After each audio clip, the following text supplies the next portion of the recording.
My question today is, as humans, we tend to tell white lies and get out of the situations that we don't like to be in. Does that affect our karma? Beta, there's the saying, every penny makes a pound. So, beta, everything that we do is going to create positivity or negativity. And at the ending of the day, the sum total of your karmas creates your destiny. So why would I do something which is going to enhance that negativity in my mind? Because whatever you do, you say, it's going to create a certain impression on your mind, beta. And if even unconsciously we are sort of doing something wrong, you're creating a negative impression on your mind, beta. And when all these things add up, today it might just be a small thing, but when it starts adding up, it can put a lot of pressure. ਤੇ ਬਾਬਾ ਜੀ ਜਿਸ ਤਰ੍ਹਾਂ ਹੁਣ ਅਸੀਂ ਸਾਰੇ ਜਾਣੇ ਮਤਲਬ ਬਾਹਰ ਆਏ ਆ, ਮਤਲਬ ਜਿਹੜੇ ਇੱਥੇ ਇੰਡੀਆ ਤੇ ਚਲੋ ਠੀਕ ਆ, ਜਾਂਦੇ ਆ, ਠੋਕਰ ਵੱਜਦੀ, ਸਾਸੰਗ ਸੁਣਦੇ ਆ, ਮਾਹੌਲ ਬਣਦਾ। ਪਰ ਬਾਬਾ ਜੀ ਇੱਥੇ ਜੋਬਾਂ ਦੇ ਪ੍ਰਤੀ ਉਹ ਮਾਹੌਲ ਨਹੀਂ ਬਣਦਾ। ਅਸੀਂ ਉਹ ਮਾਹੌਲ ਕਿੱਦਾਂ ਬਣਾਈਏ ਵੀ ਜਿਹੜਾ ਅਸੀਂ 24 ਘੰਟੇ ਉਸ ਸਤਿਗੁਰ ਦੀ ਯਾਦ ਦੇ ਵਿੱਚ ਰਹੀਏ? ਬੇਟਾ, ਮਾਹੌਲ ਇਨਸਾਨ ਖੁਦ ਬਣਾਉਂਦਾ, ਕੋਈ ਹੋਰ ਨਹੀਂ ਬਣਾਉਂਦਾ। ਮਾਹੌਲ ਕੋਈ ਇੱਟਾਂ ਪੱਥਰਾਂ ਦੇ ਨਾਲ ਨਹੀਂ ਬਣਦਾ, ਇਨਸਾਨ ਬਣਾਉਂਦਾ ਹੈਗਾ ਬੇਟਾ। ਸੋ ਜਿੱਥੇ ਵੀ ਆਪਾਂ ਜਾਵਾਂਗੇ, ਜੇ ਆਪਣੀ ਸੋਚ ਸਹੀ ਰਹੂਗੀ, ਆਪਾਂ ਉਹਦੇ ਭਾਣੇ, ਉਹਦੇ ਹੁਕਮ ਵਿੱਚ ਰਹਿਣ ਦੀ ਕੋਸ਼ਿਸ਼ ਕਰਾਂਗੇ। ਈਸਾ ਮਸੀਹ ਨੇ ਵੀ ਬਾਈਬਲ ਵਿੱਚ ਕਿਹਾ ਸੀ ਕਿ where there are two sitting in my name, there I am। ਕਿ ਜਿੱਥੇ ਵੀ ਦੋ ਮੇਰੀ ਯਾਦ ਵਿੱਚ ਬੈਠੇ ਆ, ਉੱਥੇ ਹੀ ਉਹ ਹੈਗੇ ਆ। ਸੋ ਮਾਲਿਕ ਤਾਂ ਬੇਟਾ ਆਪਣੇ ਅੰਗ ਸੰਗ ਹੈ। ਸੋ ਇਹ ਤਾਂ ਸਾਡਾ ਨਜ਼ਰੀਆ ਹੈ ਨਾ, ਜਿਵੇਂ ਸਾਈਂ ਬੁੱਲੇ ਸ਼ਾਹ ਨੇ ਕਿਹਾ ਸੀ, ਉਹ ਸ਼ਾਹ ਅਸਾਂ ਤੋਂ ਵੱਖ ਨਹੀਂ, ਬਿਨ ਸ਼ਾਹ ਦਾ ਦੂਜਾ ਕੱਖ ਨਹੀਂ, ਪਰ ਵੇਖਣ ਵਾਲੀ ਅੱਖ ਨਹੀਂ। ਬਾਬਾ ਜੀ, ਕੀ ਡਿਜ਼ਾਇਰਲੈਸ ਮੈਡੀਟੇਸ਼ਨ ਪੋਸੀਬਲ ਹੈ ਜੀ ਮਨ ਦੇ ਨਾਲ ਜੀ? ਉਹ ਲਕਸ਼ ਹੈ ਬੇਟਾ ਆਪਣਾ, ਨਿਸ਼ਕਾਮ ਕਰਮਾ ਉਹ ਲਕਸ਼ ਹੈ। ਇਸ ਵਕਤ ਬੇਟਾ ਦੇਖੋ, ਮੈਂ ਬੇਨਤੀ ਕੀਤੀ ਨਾ ਕਿ ਸਾਰਾ ਕੁਝ ਜ਼ਰੂਰਤ ਤੋਂ ਸ਼ੁਰੂ ਹੁੰਦਾ ਹੈ, ਠੀਕ ਹੈ। ਹੁਣ ਚਾਹਤ ਤੋਂ, ਹੁਣ ਜੇ ਭਾਵੇਂ ਮਾਲਕ ਦੀ ਚਾਹਤ ਹੈ, ਉਹ ਵੀ ਤਾਂ ਚਾਹਤ ਹੀ ਹੈ। ਮੈਂ ਭਜਨ ਸਿਮਰਨ ਕਰਾਂ, ਉਹ ਵੀ ਤਾਂ ਚਾਹਤ ਹੀ ਹੈ। ਮੈਂ ਸਾਫ ਸੁਥਰਾ ਰਵਾਂ, ਆਪਣੇ ਮਾਂ-ਬਾਪ ਦੀ ਸੇਵਾ ਕਰ ਸਕਾਂ, ਉਹ ਵੀ ਤਾਂ ਚਾਹਤ ਹੀ ਹੈ ਨਾ। ਸੋ ਇਸ ਅਵਸਥਾ ਵਿੱਚ ਚਾਹ ਹੋਊਗੀ, ਉਹ ਲਕਸ਼ ਹੈ। ਆਹਿਸਤਾ ਆਹਿਸਤਾ ਆਪਾਂ ਉਸ ਲਕਸ਼ ਦੀ ਤਰਫ ਵਧਣਾ ਹੈ, ਜਿੱਥੇ ਆਪਾਂ ਸਿਰਫ ਇਹਨਾਂ ਚੀਜ਼ਾਂ ਦੇ ਹਿਸਾਬ ਕਿਤਾਬ ਵਿੱਚ ਨਾ ਰੱਖੀਏ। ਆਪਾਂ ਜੋ ਵੀ ਐਕਸ਼ਨ ਲੈਂਦੇ ਆ, ਉਹ ਐਕਸ਼ਨ ਲੈਣ ਵਾਸਤੇ ਕਦਮ ਚੁੱਕੀਏ, ਬਜਾਏ ਇਹਦੇ ਕਿ ਇਹਦੇ ਵਿੱਚੋਂ ਮੈਨੂੰ ਹਾਸਿਲ ਕੀ ਹੋਊਗਾ। ਇਸ ਵਕਤ ਗਿਣਤੀ ਹੋਊਗੀ। ਤੇ ਬਾਬਾ ਜੀ, ਚਾਹਤ ਫਿਰ ਪੋਜ਼ਿਟਿਵ ਕਿਹੜੀ ਚਾਹਤ ਮਤਲਬ ਸਿਮਰਨ ਦੇ ਵਿੱਚ ਰੱਖੀਏ ਜੀ? ਜਿਹੜੀ ਚੀਜ਼ ਮਾਲਕ ਦੀ ਤਰਫ ਲੈ ਕੇ ਜਾਂਦੀ ਹੈ, ਜਿਹੜੀ ਮਾਲਕ ਤੋਂ ਦੂਰ ਲੈ ਕੇ ਜਾਂਦੀ ਹੈ, ਆਪਾਂ ਘਣੋਂ ਉਹਦੇ ਵਿੱਚ ਪੈਣਾ ਬੇਟਾ। हम 4 वाउज लेते हैं जब नामदान मिलता है, उसमें से एक अल्कोहल का होता है, अल्कोहल और माइंड ऑल्टरिंग ड्रग्स। अब कितने लोग यहाँ पे दवाइयाँ लेते हैं, जैसे एक एल्प्रेक्स की गोली यहाँ पे सबको पता होगा, मोस्टली लोग लेते हैं। मेरी मम्मी जो है, वो कोई ज़रा सी टेंशन हो जाए या नींद नहीं आ रही, एल्प्रेक्स की गोली ले ली, तो मैं हमेशा बोलती हूँ कि it's equal to 1 glass of wine. 1 glass of wine भी उससे कम होगी जितनी वो गोली का, क्योंकि मैं फार्मेसी में हूँ तो मुझे पता है इट्स एल्कोहलिज्म जो वो एंजाइटी और डिप्रेशन के लिए होती है। तो आप उसके ऊपर क्लैरिफिकेशन दे दो। तो वो मम्मी कहती है ऐसा कुछ नहीं होता है, ऐसा कुछ नहीं होता है। बेटा देखो, ऐसे है कि दवाइयों का जो बेस है वो अल्कोहल रखते हैं उनको प्रिजर्व करने के लिए, मगर उसमें जितनी अल्कोहल होती है वो बहुत कम होती है, वो सिर्फ एज अ प्रेजर्वेटिव। उसके साथ दिमाग को कोई इफ़ेक्ट नहीं होता। वो दवाई लेके कोई उल्टे काम नहीं करेगा। सो वहाँ तक सीमित रहेंगे, ठीक है। डॉक्टर ने दवाई दी है, कोई देख के दी है, वो ले सकते हैं। ये ठीक है कि ये जो चीज़ें हैं जो हम डॉक्टर के कहे बगैर ही लेना शुरू कर देते हैं, वो हमें अवॉइड करनी चाहिए। कोई भी चीज़ का, किसी भी चीज़ पे आप एक्सट्रीम पे जाओगे तो उसका रिएक्शन होगा बेटा। सो थोड़ा सा बैलेंस रख के, अगर कोई प्रॉब्लम है, डॉक्टर दवाई देता है, बड़ी खुशी से लें। मगर अपने आप सेल्फ मेडिकेशन करना शुरू कर दें और उसकी आदत पड़ जाए तो वो सही नहीं होता। थैंक यू बाबा जी। ਬਾਬਾ ਜੀ ਅਕਸਰ ਜਿੱਦਾਂ ਤੁਸੀਂ ਕਹਿੰਦੇ ਹੋ ਕਿ ਵੀ ਕਿਸਮਤ ਜੋ ਕਿਸਮਤ 'ਚ ਲਿਖਿਆ ਹੁੰਦਾ ਉਹ ਮਿਲਦਾ, ਇੱਦਾਂ ਵੀ ਹੁੰਦਾ ਕਿ ਵੀ ਸਮਟਾਈਮ ਸਾਨੂੰ ਜਿਹੜਾ ਬੰਦਾ ਸਾਡੀ ਕਿਸਮਤ 'ਚ ਆਉਂਦਾ ਜਾਂ ਸਾਡੀ ਲਾਈਫ 'ਚ ਆਉਂਦਾ ਕਿ ਵੀ ਉਹਦੇ ਕਰਕੇ ਸਾਨੂੰ ਕੁਝ ਮਿਲ ਰਿਹਾ। ਬੇਟਾ ਕਿਸਮਤ ਆਪਣੀ ਹੈ, ਦੂਜੇ ਦੀ ਕਿਸਮਤ ਦਾ ਤੁਹਾਨੂੰ ਨਹੀਂ ਮਿਲ ਸਕਦਾ। ਤੁਹਾਨੂੰ ਕੀ ਪਤਾ ਕਿ ਪਹਿਲਾਂ ਹੀ ਨਹੀਂ ਲਿਖਿਆ ਹੋਇਆ ਤੁਹਾਡੀ ਕਿਸਮਤ 'ਚ ਉਹਦੇ ਆਉਣਾ। ਜੋ ਸਾਡੀ ਕੋਈ ਲਾਈਫ ਦੇ ਵਿੱਚ ਅਗਰ ਬੰਦਾ ਆਇਆ ਉਹਦੇ ਆਉਣ ਦੇ ਤੋਂ ਬਾਅਦ ਸਾਡੀ ਲਾਈਫ ਚੇਂਜ ਹੋ ਗਈ ਹੋਵੇ ਕਿ ਵੀ ਇੱਦਾਂ ਹੁੰਦਾ। ਨਹੀਂ, ਤੁਹਾਨੂੰ ਕਿਵੇਂ ਪਤਾ ਕਿ ਪਹਿਲਾਂ ਤਾਂ ਕਿਸਮਤ 'ਚ ਨਹੀਂ ਲਿਖਿਆ ਸੀ ਉਹ? ਤੁਹਾਨੂੰ ਤਾਂ ਆਪਣੀ ਕਿਸਮਤ ਦਾ ਪਤਾ ਨਹੀਂ ਨਾ ਬੇਟਾ। ਕਿਸਮਤ ਬਣੀ ਹੈ ਕਰਮਾਂ ਦੇ ਨਾਲ, ਕਰਮ ਤੁਹਾਡੇ ਹੈ। ਸੋ ਕਿਸਮਤ ਨਹੀਂ ਬਦਲ ਸਕਦੀ ਬੇਟਾ, ਉਹ ਕੋਈ ਗਲਤੀ ਨਹੀਂ ਕਰਦਾ। My question is, whenever I'm sitting for Bhajan Simran, if you could guide me a little bit how to focus on third eye effectively to concentrate more. Because the natural inclination, is at the eye center. Hazur used to explain it that you take a magnet and put an iron piece, it's just going to get pulled by the magnet. So similarly, this is our magnet out here. So the natural inclination of the surut or the consciousness is to the eye center. But that consciousness is weighed down because of our karmas. So you put that iron piece which goes towards the magnet, if you put some weight on top of it, it will become slower. You put more weight, it only moves. You put more weight, it stops moving also. So similarly, because we are weighed down by our karmas, but as we keep on removing that weight, it is naturally inclined.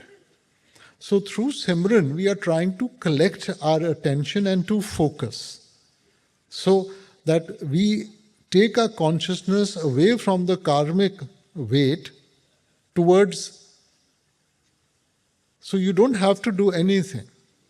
You just keep your attention here, do your Simran, and it will automatically start getting pulled towards that. So you just need to keep your attention there, and it will automatically find its place. Razami Babaji, this is a three-part question on the bhajan posture. The first part of the question is the position of the thumb. We were told at initiation to use the right thumb to close the right opening of the right ear. So is it the tip of the thumb or the soft part of the thumb or any part of any finger? Just lightly. Basically to protect outside sounds from interfering. So very lightly. If you put too much pressure, then the ear will start paining or your thumb will start paining, throbbing. So very lightly you are supposed to close it. Second part of the question, Babaji, is related to the first question, the degree of pressure. From experience, pressure too light, we get distracted by external sound. If it's too much, we can hear the physical sound of the blood circulating in the head. So what's the optimal No, that's only initially. That's only initially. Yeah, you're right. If you sort of press too hard, you'll feel the throbbing. But eventually you will see that the throbbing will stop and you will be able to focus. Third part of the question, Babaji, we were taught Sanmat is a spiritual science, but there is some emphasis on the physicality of the bhajan posture. As an analogy, I'm a Tai Chi practitioner. To contribute to the success of Tai Chi, we were taught in Tai Chi school, the physical posture of Tai Chi contributes only 10% to the success, the breathing 20%, mind control is 70%. So in the bhajan posture, there's some emphasis on closing the right ear, opening the left ear, but we also thought that the sound is from everywhere. So how many percent is the importance of the physical posture of bhajan?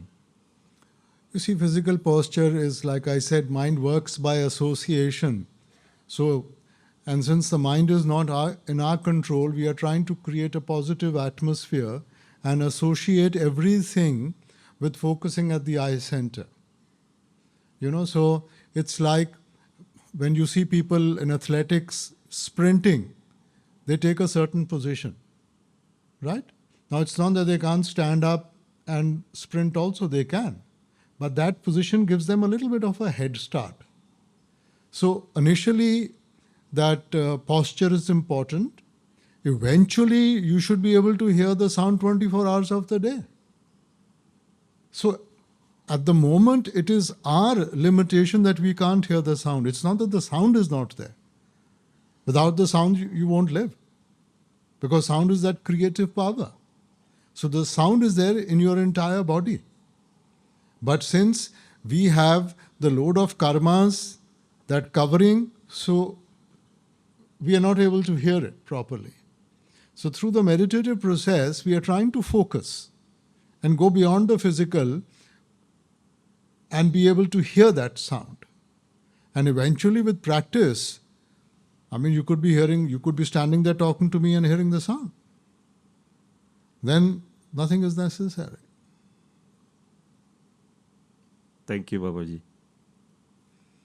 Master, we are taught that we should hear the sound from the right, but ultimately the sound is from above. I want to know, is the sound from above divided into 3 parts, left, center, and right? If this is so, could I listen to the sound from the left of the above at the eye center? Thank you, Babaji. So as I was explaining to the brother, the sound is there in our entire body. If the Lord withdraws the sound from any part of the body, that part of the body will stop functioning. So it is that creative power. Now we need to focus it at the eye center. It's like the sun's ray and the warmth is given to the entire creation. But if you take a magnifying glass, you can channelize that and that gives you energy. So similarly, we are trying to channelize at the eye center. So don't analyze the left and right. Just focus at the eye center and try and listen.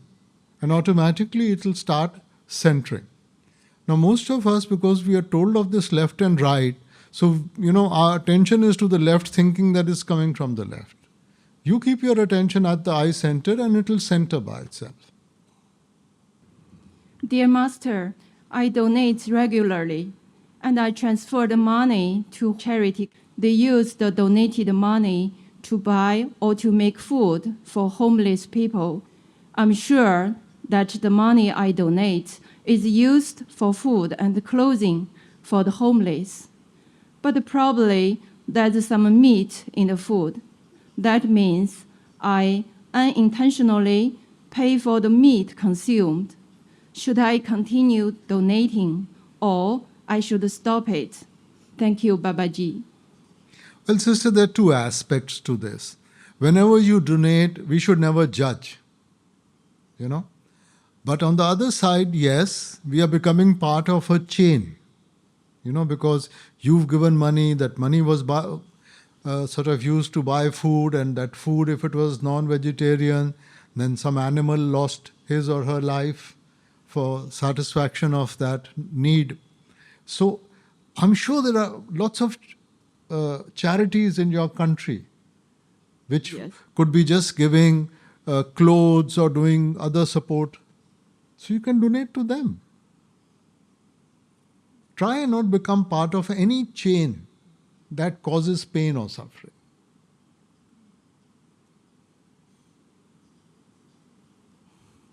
Thank you, Babaji. Firstly, in the physical, you are my master. From the spiritual point of view, you are God, and I am God too. There are no worldly relations.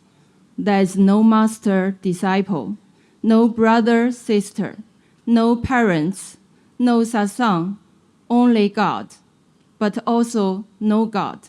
Is it right? If this is true, should I be necessary for me to meditate every day? Thank you.